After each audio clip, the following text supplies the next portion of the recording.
उसको देखते हुए हमको लगता है संपूर्ण रांची के लोगों को ये विश्वास होना चाहिए कि सरकार हमारे नेतृत्व में चल रही है, माननीय मुख्यमंत्री जी के नेतृत्व में चल रही है।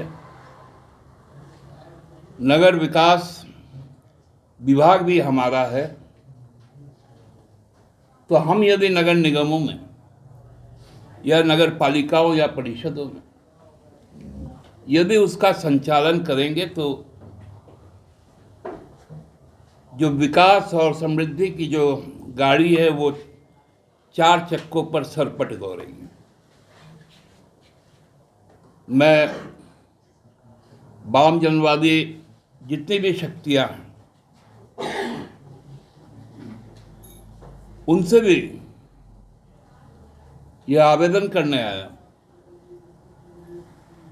कि उनको भी अब स्पष्ट रुख लेके जो सांप्रदायिक चीजें फैल रही है शहर के अंदर, उनके खिलाफ उनको भी आना चाहिए और एक सार्थक पहल के साथ हम लोगों को रांची को गढ़ने के लिए जो एक ईंट पर दूसरा ईंट जोड़ना पड़ता है, उस तरह से आगे काम करना चाहिए। मतदान ज्यादा से ज्यादा हो, क्योंकि बड़ा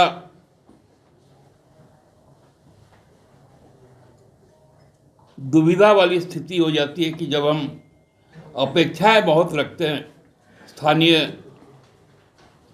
निकाय और सरकारों से, तो उस वक्त अपने दायित्वों को भूल जाते हैं। पिछले बार हमको याद है लगभग 38% ही मतदान हुआ था।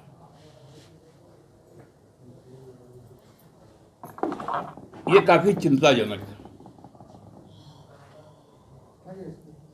मतदान अपने सर्वोच्च स्तर पर पहुंचे जिस प्रकार हम लोग विधानसभा लोकसभा में करते हैं, उस प्रकार नगर निगम के चुनाव में भी हम लोगों को वोट करना चाहिए। और आपका एक एक वोट आमजनों का लोकतंत्र को ही मजबूत करेगा। बहुत बहुत धन्यवाद। आज से विधानसभा का सत्र भी शुरू हो गया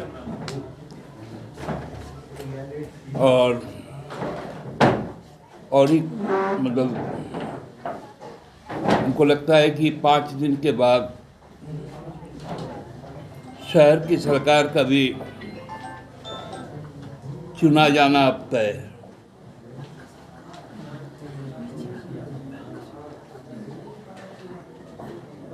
पूरा चुनाव दलीय आधार पर नहीं हो रहा है, लेकिन जिस प्रकार सभी राजनीतिक दलों ने अपने नेताओं को, अपने कार्यकर्ताओं को अपने दलीय रंग में झोंका है और कहीं कहीं तो प्रत्यक्ष तौर पर राजनीतिक दल से संबंध होने का खुलेआम घोषणा भी हो रहा है।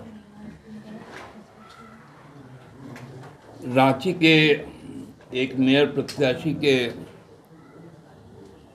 पोस्टर में और उनके प्रचार में कई तरह की सांप्रदायिक बातें और चिन्हों का उपयोग किया जा रहा है।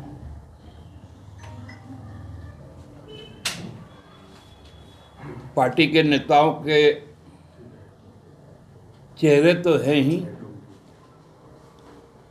उनका चुनाव चिन्ह तक उसमें साट दिया जा रहा है।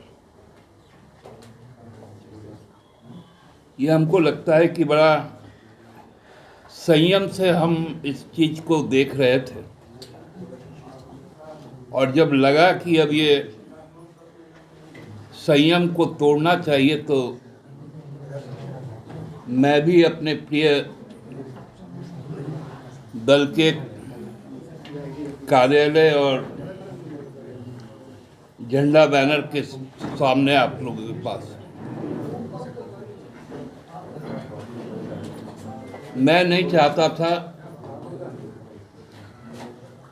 कि आदर्श आचार संहिता में जो पहले बातें कही गई कि केवल चुनाव प्रचार में प्रत्याशी का चित्र रहेगा और उसका चुनाव चिन्ह नहीं रहेगा और बाकी किसी का नहीं रहेगा, लेकिन उन तमाम चीज़ों को झारखंड मुक्ति मोर्चा को छोड़कर, खासकर भारतीय राष्ट्रीय कांग्रेस और भारतीय जनता पार्टी ने उन नियमों को ताक पे रख दिया। यह गंभीर विषय मैं शुरू से कहता था कि चुनाव हम लोग दलीय चेतना से लड़ेंगे, दलीय आधार पर नहीं लड़ेंगे, लेकिन जो दलीय चेतना है उससे लड़ेंगे। मैं आज भी उस वक्तव्य पर कायम हूं, लेकिन माननीय चुनाव आयोग को अब ये संज्ञान में लेना चाहिए कि जिस प्रकार से अब खुलेआम चीजों का प्रदर्शन हो रहा है वो कितना सही और कितना गलत है। मैं खासकर रांची के जो व्यापारी वर्ग हैं, जिन्होंने अभी कुछ दिन पहले राज्य के विकास के लिए जब माननीय मुख्यमंत्री वर्ल्ड इकोनॉमिक फोरम में गए तो संपूर्ण झारखंड चेंबर ऑफ कॉमर्स और झारखंड में रुचि रखने वाले कई उद्योगपति और व्यवसायी उनके साथ गए और राज्य के विकास में अपनी जो अहम जिम्मेवारी है उसके लिए प्रतिबद्धता उन्होंने दिखाई। मैं उनका आभार प्रकट करता हूं, लेकिन ये भी अपेक्षा रखता हूं कि यदि राज्य सुंदर और समृद्ध प्रगति की ओर जाएगा तो राजधानी उसका प्रतिबिंब होगा। तो राजधानी में भी उनको रुचि दिखानी चाहिए और खुलकर, चाहे जो काउंटिंग होगा ट्रांसपोर्ट नगर हो, जो सौगातें हमारे राज्य सरकार ने दी, कई जन कल्याणकारी योजनाएं हम लोगों ने रखी जिससे सभी कोई लाभान्वित है।